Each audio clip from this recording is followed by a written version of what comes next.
Ассалаумағалейкум жүзім сүйер қауым. Соңғы бірнеше күн бойы жаңбыр жиі жауды. Мұндай ауа райында жүзімде мильдию мен аидиум сияқты саңырауқұлақ аурулардың пайда болу қаупі артады.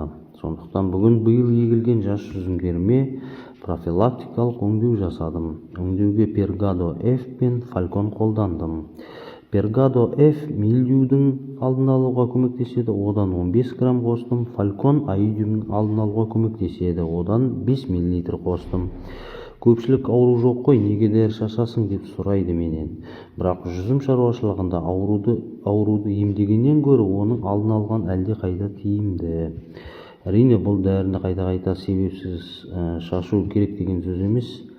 Ауа райының, жүзімнің жағдайын және ауру қаупін ескеріп барып шешім қабылдау қажет. Жас жүзімдерде өнім жоқ, сондықтан қазір олардың дені сау болып, мықты болып өсуі маңызды маған. Ал өнім беріп тұрған жүзімдерге өңдеу жасағанда әрдайым препараттың күту мерзімін ескерген дұрыс. Орысша срок ожидания дейді. Сіздер жас жүзімдерді қалай қорғайсыздар? Пікірге жаза кетіңіздер. Баршаңызға сау жүзім, мол өнім тілеймін.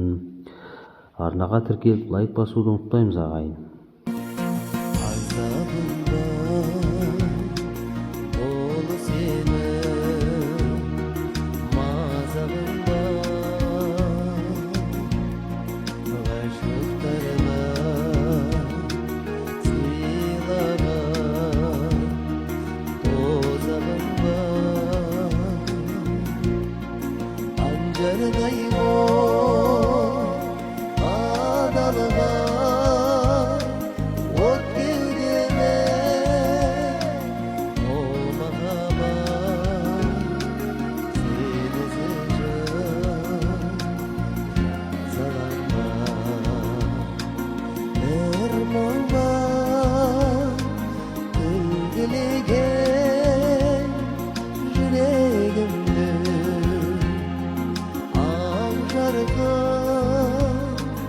Senin bile